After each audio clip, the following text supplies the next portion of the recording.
breath and I'm ready to go. I'm falling right in and I'm ready to go. I found what I want and I know that we're on top, so I'll dive in and I'm ready to whoa. Holding my breath and I'm ready to go. I catch you laughing and I'm ready to go. You're holding the match, strike it and ignite my soul. I'll dive in and I'm ready to whoa.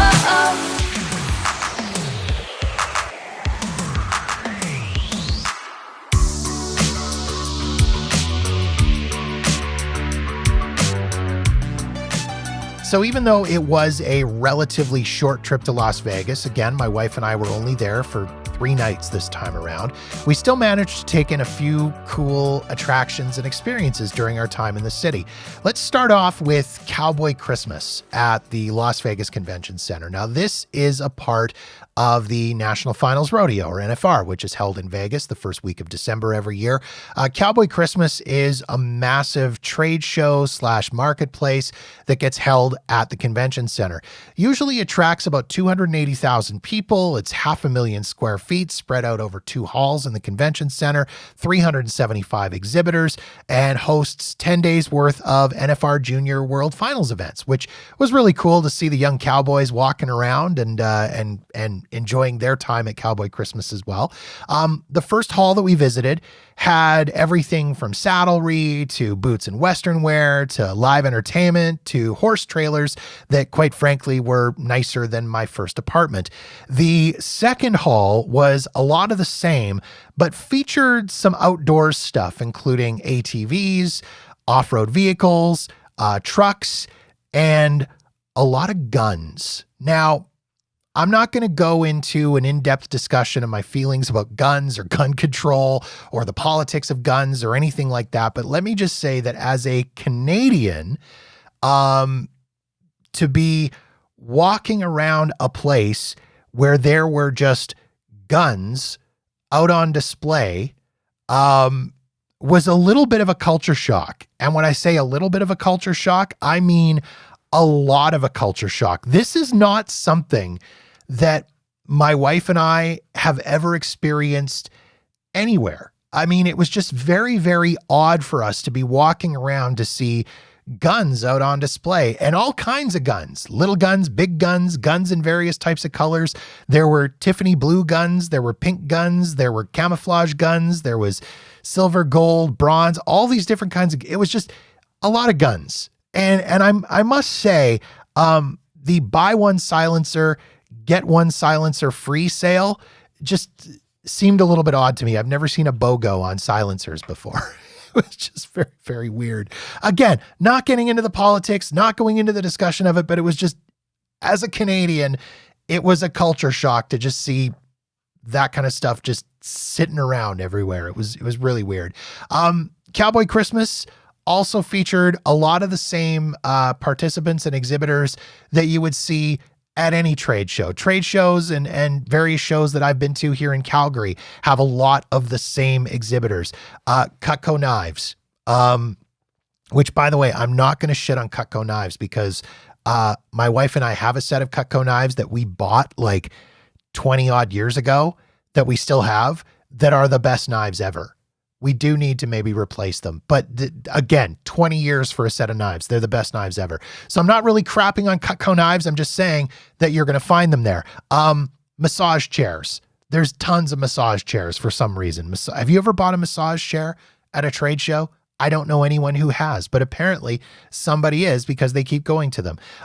There were all the standard knockoff Dyson fans and vacuums where they have taken an actual Dyson fan and clearly wiped the Dyson brand off of it and said, oh yeah, this is exactly the same as the Dyson one, but it's like a quarter of the cost. You buy it and get it home and it's not even close. And it makes weird noises. I speak from experience. Essential oils, multi-level marketing pyramid schemes, and cheap nonstick cookware that's probably going to kill you. All of those things were at Cowboy Christmas as well. To be honest, I don't really know what we were expecting, but I think we were expecting something different. I think we were thinking it would be a little more down-home, Hallmark special Western Christmas craft market and a bit less gunny, if that makes sense. I don't know how else to describe it. Quite honestly, it was a little bit of a culture shock for us and really not what we were expecting. Is it worth going? Absolutely. And if you ever find yourself in Las Vegas during NFR, and you're a fan of the Cowboys or a fan of the Western wear or anything like that, just for the experience, I would highly recommend you go and check out Cowboy Christmas. Cowboy Christmas led us to our experience on the Vegas Loop. You've probably seen a few things on social media, maybe some stuff on the news about the Vegas Loop. This is the Boring Company, Elon Musk. This is their contribution to the Las Vegas transportation system. It is a series of tunnels that run in the vicinity of the Las Vegas Convention Center to quickly move people to, from, and around the Convention Center area. Now, the eventual plan for the loop is 68 miles worth of tunnels with 55 stops that are going to stretch all over the Vegas Valley. They're going to go all over the Las Vegas Strip, downtown Las Vegas. There's even going to be stops out at Allegiant Stadium, the airport, and several different off-strip casinos and resorts. They've been at it for, I think they started working on it in 2019. So, of course, everything got a little bit sidetracked by COVID in 2020. But you got to think they've been working at this for almost 4 years now, and they've managed to get as far as Resorts World. That's it. My wife and I actually rode the loop from the central station at the Las Vegas Convention Center up to Resorts World, which I'm not going to lie was nice. It was a free ride. I don't know if it was supposed to be free, though. I may have stolen from Elon Musk. It's entirely possible because when I looked online afterwards, it showed like admission costs and prices, and we didn't pay anything. So to Mr. Musk, I apologize. If you really want your, I think it's $6, I will send you $6. Anyways, side note, it was a free ride from the convention center to Resorts World, which was nice because otherwise it would have been a 30-minute walk. And I mean, it's not that we couldn't walk the 30 minutes. We definitely could, but it was just kind of nice to get off of our feet and have a ride. When you break it down, it's a dude driving you and 4 other people in a Tesla in a tunnel.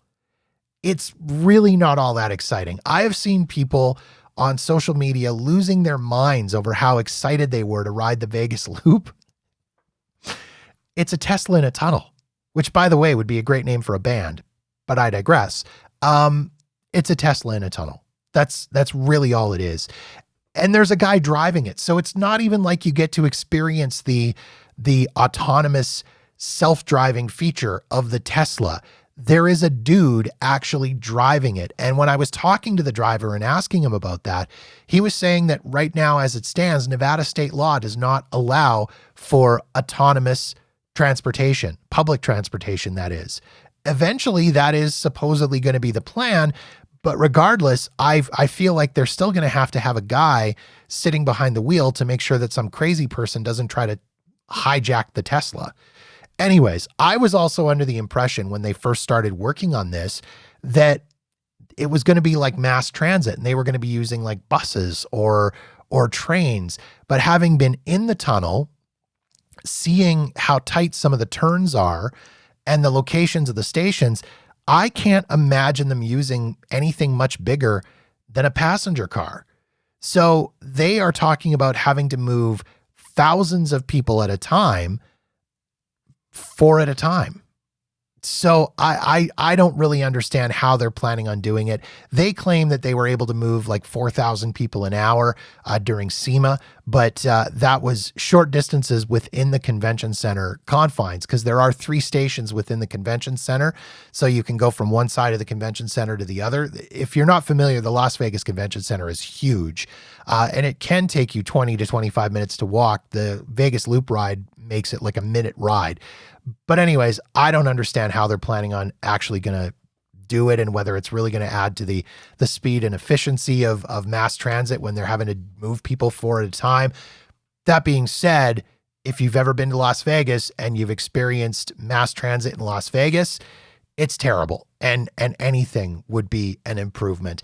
And as an aside to that, it does appear that the Vegas Loop is only open during special events and conventions.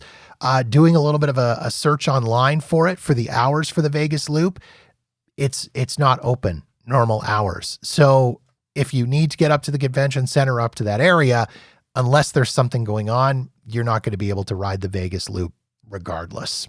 Anyways, something else we checked out, which we always check out when we go to Las Vegas, particularly when my wife is along for the trip, is the Bellagio Conservatory. It's always awesome. They do such an amazing job with their displays seasonally. They change it up a few times a year. They do a Lunar New Year display.